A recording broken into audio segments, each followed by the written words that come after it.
ಸಂತೋಷದಾಯಕವಾದ ವಾತಾವರಣ ಕಲ್ಪಿಸಿಕೊಡೋದಿರ್ಬೋದು, ಅದರೊಟ್ಟಿಗೆ ಅವರಲ್ಲಿ ಮುಂದೆ ಅವರ ಜೀವನದ ಮೇಲೆ ಇರಬೇಕಾದಂಥ ನಂಬಿಕೆಗೆ ಅದನ್ನು ಹಂಗೆ ಅವರು ಜೀವಂತವಾಗಿ ಇಟ್ಕೊಂಡಿರಲಿಕ್ಕೆ ಮುಂದೆ ಅವರು ರಿಲೀಸ್ ಆದಮೇಲೆ ಒಂದು ನೆಲೆ ಕಂಡುಕೊಳ್ಬಹುದು ಅಂತ ಹೇಳುವಂಥ ಒಂದು ಪ್ರಯತ್ನಗಳನ್ನು, ಅಂದರೆ ಅವರ ಮನ ಪರಿವರ್ತನೆಗೆ ಒಂದು ಅನುಕೂಲವಾದ ವಾತಾವರಣ ಮಾಡಲಿಕ್ಕೆ ನಾವು ಪ್ರಯತ್ನಪಟ್ಟು ಈ ಕಾರಾಗೃಹದ ಬಂದಿಗಳಿಂದ ದೀಪಗಳನ್ನೆಲ್ಲ ಅಲಂಕೃತಗೊಳಿಸಿ ಪ್ರದರ್ಶನ ಮತ್ತು ಮಾರಾಟಕ್ಕೆ ಎರಡಕ್ಕೂ ಇಲ್ಲಿ ಇಟ್ಟಿದ್ದೀವಿ.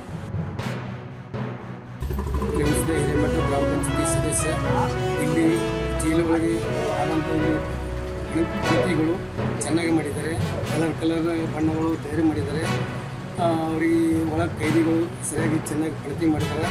ಅವರಿಗೆ ಸದಾಕಾಲ ದೀಪಾವಳಿ ಹಬ್ಬದು ಸರಿಯಾಗಿ ಅವರಿಗೆ ಒಳ್ಳೆ ಆರೋಗ್ಯದಿಂದ ಕಾಪಾಡಲು ಕೈಗಳು ಕೊಡಲಿಲ್ಲ ಅಂತ ಹಾರೈಸುತ್ತಾರೆ. ಎಲ್ಲ ನಮ್ಮ ಮನೆಯಲ್ಲಿರುವ ಮಣ್ಣಿನ ಮಡಿಕೆ ಗಣಪತಿಗಳನ್ನು ಮಾಡಿದ್ದೇವೆ. ಸ್ವದೇಶಿ ಆಗಿದ್ದು ನಾನು ತೆಗೆದುಕೊಂಡು ಹಾಗೆ ಅವರ ಜೀವನದಲ್ಲಿ ಬೇಗ ಇದೇ ಥರ ದೀಪಾವಳಿ ಬೆಳಕನ್ನು ಮೂಡಿಸಲಿ ಎಂದು ಭಗವಂತನಲ್ಲಿ ಕಳಕಳಿ ಬೇಡಿಕೊಂಡು ಬಹಳ ಒಳ್ಳೆಯ ಕೆಲಸ. ಮನುಷ್ಯ ತಾನು ಗಳಿಸಿದ್ದನ್ನ ಸಮಾಜದಲ್ಲಿರ್ತಕ್ಕಂಥ ನಿರ್ಗತಿಗರಿಗೆ ಸ್ವಲ್ಪ ಭಾಗವನ್ನು ಹಂಚತಕ್ಕಂಥದ್ದು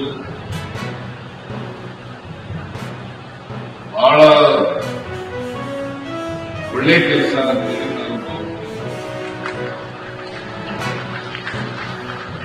ಸಮಾಜದಲ್ಲಿ ಶ್ರೀಮಂತರು ಬಡವರಿದ್ದಾರೆ, ಮೇಲ್ಜಾತಿ ಕೆಳಜಾತಿ. ಇಂಥ ಸಮಾಜ ಇರುವಾಗ ನಾವು ಸಂವಿಧಾನದಲ್ಲಿ ಬಹಳ ಸ್ಪಷ್ಟವಾಗಿ ಹೇಳ್ಕೊಂಡಿದ್ದೀವಿ, ಸಮ ಸಮಾಜವನ್ನು ನಿರ್ಮಾಣ ಮಾಡುತ್ತೇವೆ, ಸಮಾನತೆಯ ಸಮಾಜವನ್ನು ನಿರ್ಮಾಣ ಮಾಡ್ತೇವೆ. ಸಮಾನತೆಯ ಸಮಾಜ ನಿರ್ಮಾಣ ಆಗ್ತದೆ, ಸಮ ಸಮಾಜ ನಿರ್ಮಾಣ ಆಗ್ತದೆ. ಉಳಿದವರು ಇದ್ದೇದವರಿಗೆ ಸಹಾಯ ಮಾಡತಕ್ಕಂಥ ಕೆಲಸ ಬಸವಣ್ಣವರು ಹೇಳಿದ್ರು. ಬಸವಣ್ಣವರು ಏನಂತ ಹೇಳಿದ್ದಾರೆ, 200 ಪದ್ಯಗಳನ್ನ ನಮ್ಮೆಲ್ಲರೂ ಕೂಡ ಇಡೀ ನಾಡಿನ ಜನತೆಗೆ ಹೇಳಿದ್ದಾರೆ. ಕಾಯಕ